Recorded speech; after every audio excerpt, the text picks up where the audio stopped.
What makes a good build in Guild Wars 2? This is the question I want to answer today in this video. I want to specifically talk about PvE builds, but World vs. World and PvP builds are quite similar. So what makes a good, especially DPS build? That's the question. Especially new players probably don't know the answer to this question, and even veterans might not know all the details to it. As always, special shout out to all my supporters that help me keep the lights on, and with that much said, let's jump straight in. So if you look at the benchmarks at Snowcross and all the other good guilds that provide the benchmarks or the YouTube videos, the benchmarks are really high numbers today. If you look back 5 years ago, the benchmark, the damage numbers were way lower. So does that mean the DPS builds got better over time? Yes, they did.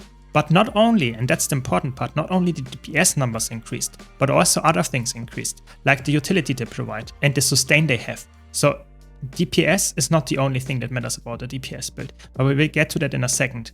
But I would say, in general, like the amount of value that builds provide nowadays in terms of everything compared to previous years, especially like when Heart of Thorns released or even before then, is insane. So if you want to know more about my opinion on this power and feature creep, be sure to check out this video.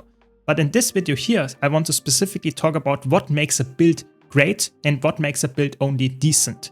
What makes a build quite bad as well. So all the things I want to consider here and want to give my general thoughts on it and how you can see if a specific build is right for you, or if you want to play a build that is really, really good, or you want to play a build that is decent in a specific scenario. So let's jump straight in. Is a high DPS number the only thing that needs to be there for a DPS build? Not necessarily. So yes, DPS is obviously for the DPS role very important, but we not only talk about DPS here, but also healers. So is a healer really good if you provide crazy amounts of healing and no boons? No, of course not. The same goes for DPS. If you have a crazy benchmark, like for example Condition Mirage, 50k DPS benchmark, does that mean everyone and their mother are playing currently DPS Condition Mirage? No, not. That's not the case. Why is that? Is it a hard build? Yes. Is that the only reason why it's not played? No, not at all. So there are a lot of reasons that come into play when a build, especially a DPS build, is very good and when not. It's not only the benchmark number. Let's start with the first thing. Of course, a build that is not very good at anything else than DPS and the DPS number is bad, it's clearly a bad DPS build.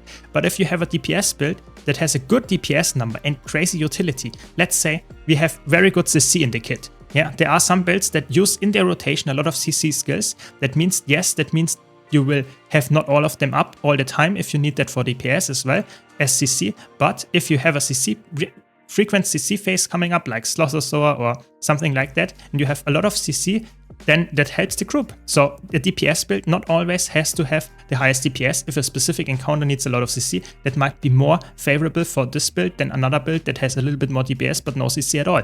So a DPS build, look for example at Power Vindicator, which has almost no CC in the kit. You would never take this one, even if it has higher DPS than another power build that has way more CC. So I think this is the first part. CC can be a very, very good point to provide to a DPS build, to a Boon DPS build, of course to healers as well. If healers have a lot of CC and a little bit less healing when a fight doesn't need that much healing, then it's perfect. You don't need to have crazy amounts of high healing if the healing in the fight required is not as high. So you would rather have something that provides more utility like CC. Another thing that a DPS build or any build that can provide a lot of boons on top of the normal DPS. So if you can upkeep some Fury for your party, helps to have 100% Fury if your support struggles with that or has to do other mechanics. Stuff like that can help a lot, provide some might to the party. Just general boons. Some builds, for example Harbinger, even provides quickness and alacrity a little bit to their party because of the Elite Elixir. That's really strong. Stuff like that can be really, really good, at least if you have the sharing trait. So that's, in my opinion, very undervalued how much boons access to DPS and Boon DPS nowadays exists, so that the full support healers are not as strict to have all the time 25 might on their own, because that's some builds nowadays exist but have somewhat hard time getting to 25 might alone. If you have DPS builds in there that can provide that, perfect. You know, stuff like that is very, very important to understand as well. It's not only about the DPS. I think I also want to mention at this point here that DPS builds not all created equal in terms of how easy they are to play. Some builds are very easy to get to somewhat similar benchmark numbers. where others are very challenging to get even close to the DPS benchmark numbers. I'm not even talking about real fights, just on the Golem. If you want to have more details about why I think benchmarks are overrated in this game, be sure to check out this video. But I want to mention here that in real fights, some builds are just struggling crazy to reach these numbers. Why is that? Because numbers on a Golem can be completely different than numbers in the real game, in real fights. Because the Golem is not moving. You might be moving. You might have to do mechanics. You are maybe a melee build, and on the Golem you can have DPS uptime 100% of the time. In a real fight, you might have to move. You might have to do mechanics. Maybe the boss moves, and you can't keep up the damage 100% of the time as a melee build. So range builds gets way more value than they are actually having on their benchmark, for example. If there is a build that has 5k less DPS than another build, but it is ranged and the other one is compared to it fully melee, then you might in a real fight struggle crazy on the melee build. Even though you have 5k more DPS, you will be probably out DPS very easily from a range build if you have at least some mechanics to do, because the range build can upkeep at least a little bit of their damage while doing mechanics. Stuff like that is not included in benchmarks. It's not something that a lot of people value, at least when they start out the game, because ranged and stuff like that in Guild Wars 2 is, of course, because of the stacking, not always high valued. But in real fights, when you have to do mechanics on top of that, and not only stack on top of each other if the fight is very easy, then range builds get very strong. And that's why, for example, builds like Condi Virtuoso, Condi Scourge, that have very low damage numbers compared to other DPS builds, only reach roughly 40k. Not joking, of course that is very high if you compare it to previous years, but if you compare to the 50k DPS benchmark that we currently have for Condition Mirage, there is a big gap, 20% more damage or 25% more damage. If you compare it in this direction, it's actually quite a lot. And that means that yes, of course, some builds are way more potent in easy fights because they have higher benchmarks numbers, but if you are in a harder fight, it gets way more challenging to reach those numbers. So there is already some kind of discrepancy between builds that are easy to perform and builds that are somewhat hard and challenging to get to these numbers. But that's not the only thing. Let's talk about other things that can be in the kit. For example, you can have a lot of utility. So a lot of healers nowadays have the ability to provide stability, which negates a lot of mechanics, or provide H's, which can again negate a lot of attacks of the fight. That is very important, for example, in fractals and some raid fights as well. So that means that some healers have less healing. For example, Chronomancer is not known for its crazy healing output. Yes, it's decent, but it's not crazy. It is not nowhere near other healers if it just comes from the raw healing output.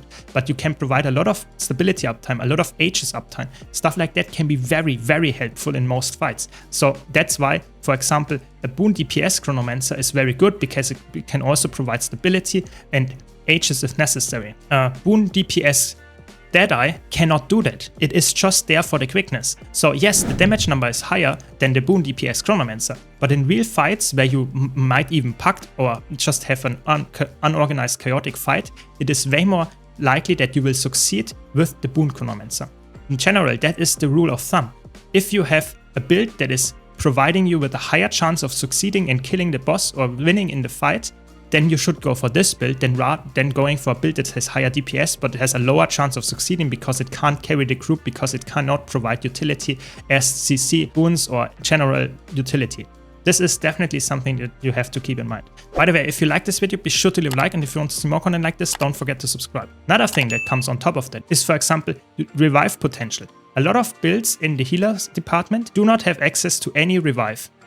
Builds that have easy uptime of revives like Scourge or even like Firebrand have way more utility or like Tempest, because they can, if there is someone going down, even from range, you can revive them and don't have to go there and have press F, because that can be the killing blow to your party if the healer has to press F. So resurrection abilities or something of ranged healing can be very, very good. So for example, Druid is very good at healing at ranged.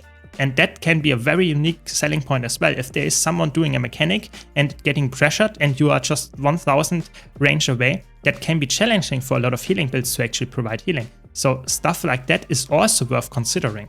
Another point that we mentioned here, I just rapid fire some points that are worth considering here, is of course going for reflects. Some bosses or some fights are very easy if you have reflects or deflects. sometimes this is not considered, but it's also not only for healers, but Boon DPS and especially DPS builds. For example, Condition Virtuoso has 3 free utility slots, so to say. You can, of course, take the most DPS with three specific ones, but if you swap 1, 2, 3 even for reflects, for teleports, for portals, you are still very high in DPS and very utility focused on top of that. So yes, some DPS builds can very, very easily exchange some stuff to get more utility for the party and don't lose that much damage. Some builds can do that, lose a lot of damage. That's the second group. That's okay if you have to do it. For example, bring Stand Your Ground and a Power Dragon Hunter. That is okay, but it loses some DPS. And some builds do not even have any utility that they could bring if they wanted to. For example, like Weaver. That means that you are very lackluster in terms of what you really want to do in some builds, where other builds are very flexible in what they can provide to the party. So utility is king in my opinion. If you want to carry a group, it's way more important that you pick a build that is very good at swapping around stuff to fill the niche that currently is necessary to be filled and the role that you need to fill. Yes, a DPS build can focus solely on DPS and can carry the group as well, but if you would rather decrease the benchmark number of the build by 5k and have crazy good utility, I would always take this build instead of a build that is absolutely selfish and has no other thing provided to the party than DPS. So there are a lot of things to consider in that regard.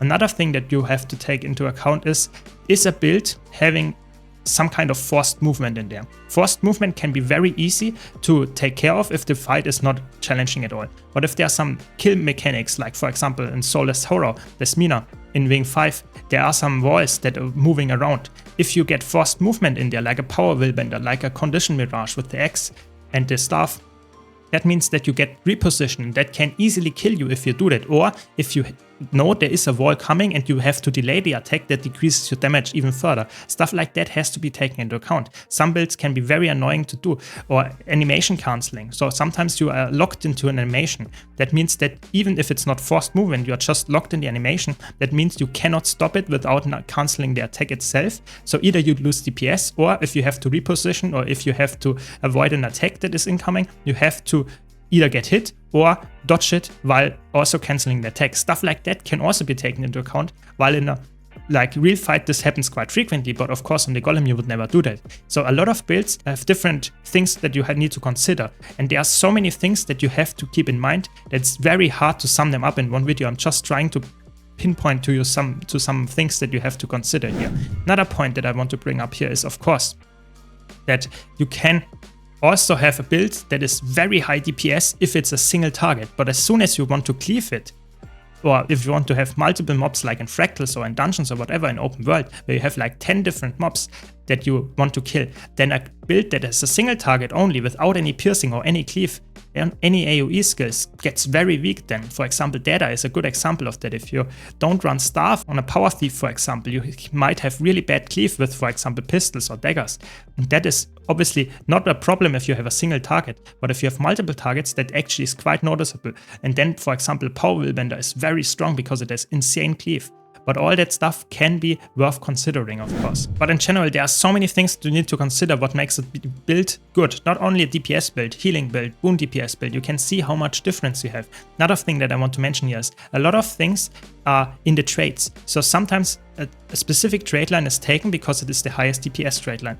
But sometimes it is worth to switch the trait line, or at least adjust it to your needs of the party. A good example of that would be Power Boon DPS Chronomancer is very flexible, but one step further is even the Condition Boon DPS Chronomancer. It's a little bit less DPS, but it provides might, fury, vigor, and even regeneration to its party. And that is very good for such scenarios where the healer is not able to upkeep those boons. But another step on top of that is that this provides self-stability. So if you need to take care of mechanics, or you cannot trust your support to provide stability permanently, this build actually has permanent stability uptime, which can be very, very useful if you have to deal with mechanics where you are not sure that you have stability all the time and you might get knocked down and die because of that. So stuff like that is very worth considering, yeah? And that is very fun to play around, because sometimes if you can provide yourself stability as a DPS build, that's a huge, huge thing, yeah? And the same goes, of course, for Scrap Power Spellbreaker.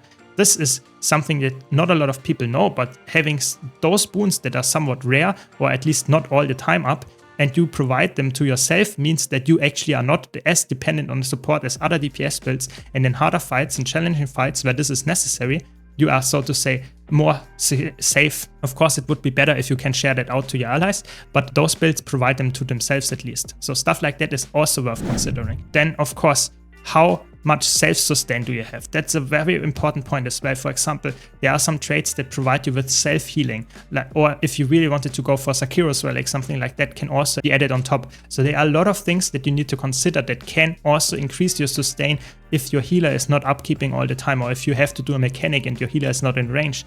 Then this self-sustain can also help a lot. So to summarize, let's put the finger on the stuff that we actually want to have in a DPS build other than DPS. Of course, high DPS is good. You want to have CC, you want to have utility, you want to have possible swaps in your kit that you can easily replace some utility skills for something that is necessary, like a portal. You want to have some kind of maybe boon strip, even if you want to have that at some point in Fractus, for example. That can also be very helpful to deal with mechanics and not only have the supporter deal with it. You also might want to have some self-sustain. You want to have some kind of range versus melee. Sometimes you want to be ranged to actually be able to upkeep the DPS. So there are so many things to consider. So this is just a small fraction of what you should consider, but this, in my opinion, are the most important ones. So let me know your takes in the comments down below if I maybe even have forgotten something, or if you found this video helpful. Be sure to leave a like. If you want to see more content like this, don't forget to subscribe. Thanks a lot for watching. Thanks again to all my supporters, and I hope to see you all in the next video.